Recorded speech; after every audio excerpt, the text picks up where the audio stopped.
Hello and welcome everybody, my name is Zero and today we're going to be starting a new series on the channel called Zero Reviews. Yes, I'm going to pitch myself into the game reviewing part of YouTube and seeing how well this goes.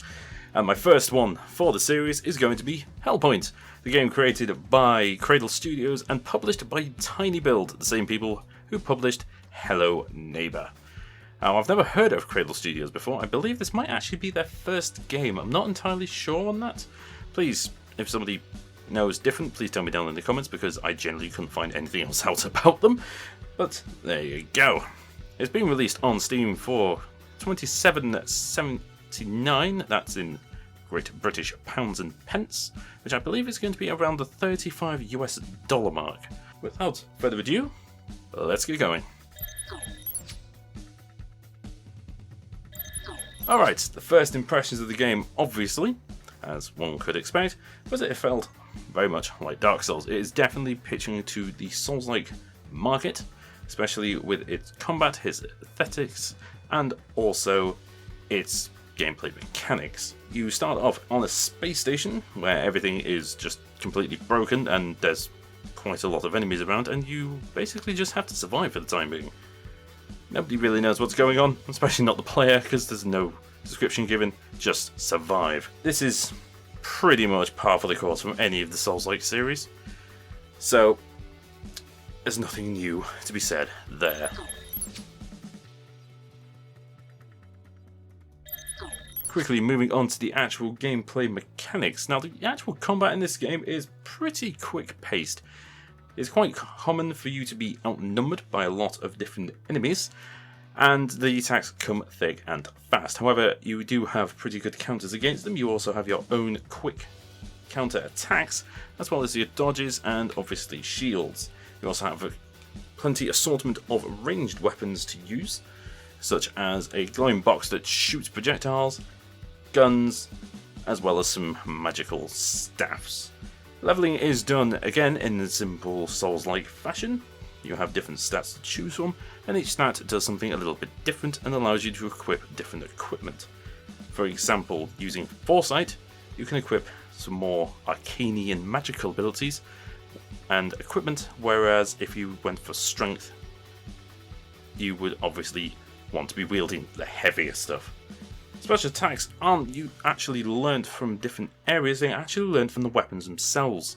So the weapons that you use, you will gain proficiency in, and the proficiency gain actually gives you skills off that weapon. Which means that the unique weapons that you pick up during the game actually have completely different attacks. And they also give you different perks along the way. The proficiency bar is simply built up by actually using the weapon. So if you do like a weapon that you find, simply keep using it and you'll get some perks and some extra attacks from it. There's also crafting in the game, which you use from 3 different stations located in the observatory, which is essentially this game's version of the Nexus. And these stations are used to either upgrade your weapons, create equipment, or help yourself out with some healing items. Moving on from that, you have a special mechanic called the Dominion, which is, as far as I can tell, just an evil version of the world that you're in, which just kind of mirrors, which is slightly strange. And you do get different pickups and enemies in those areas, so while they do have some function, some of it is also a little bit just downright weird. The boss fights are very varied. The different bosses have very different attacks and very different strategies, as well as completely different stats and mechanics, which is a bit different to the mobs, as most of the mobs do seem to have relatively the same attacks, but come with different damage values and health. Pretty much par for the course, as I said before. PvP and PvE multiplayer both exist in this game, and can be done by the use of either match codes, which you can use on your multiplayer menu within the game, or using hand signs, which is essentially a sort of summoning rite or a summoning sign. While the multiplayer originally was a little bit buggy and very, very hard to actually connect, it is definitely a lot better now than it used to be, although some issues do still persist, but I am reliably informed that these issues are still being looked at. One of the main issues that I have found with some of the gameplay in this game is the fact that the hitboxes are slightly strange. There have been incidences where I thought I'd hit the enemy when I didn't, and also the enemies have attacked me from ranges that I didn't think were possible. Whether that's just me or if there is actually something wrong with the game, I can't be quite certain, but that's how it felt to me.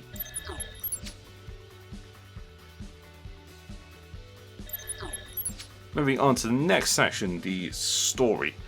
And this is where the game starts to flounder just a little bit.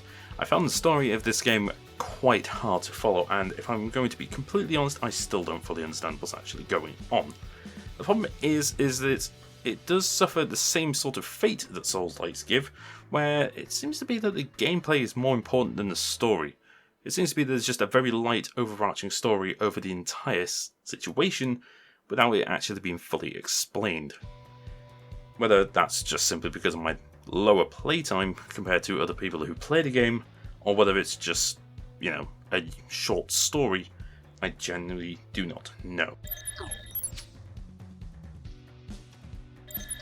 Moving on to the next section, which is going to be the graphics and audio. The graphics in this game are beautiful. The backdrops that they put into the game are just stunning. Some of them do have slight glitches on them, but I believe that's more of a lightbox issue than anything else. The dark aesthetics in some of the areas really do bring out the feel of corruption and decay within the station. They're very fitting, considering the situation. The enemy models are incredibly varied, ranging from the simple mob-like small fry, and slowly but surely changing into the large, writhing, physically destroyed abominations that you will find later on in the game. And they definitely bring their own sense of foreboding, I can tell you that much myself. The augmentations that some of the enemy characters do have is definitely prevalent, and they look just cool, to be honest.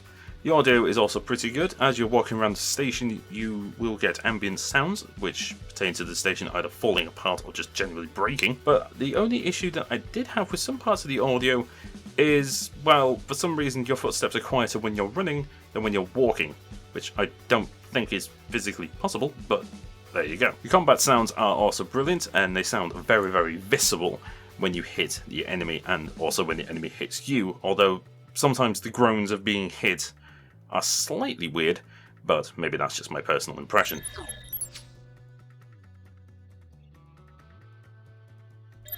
Now moving on to the devs. Now Cradle Studios do have a Discord, which is obviously for Hellpoint, and their response to the people in the Discord have been very, very good. In fact, I actually bought this game pretty early on. I believe I bought it just a few days after it was actually released, where they were first finding the massive issues with the online.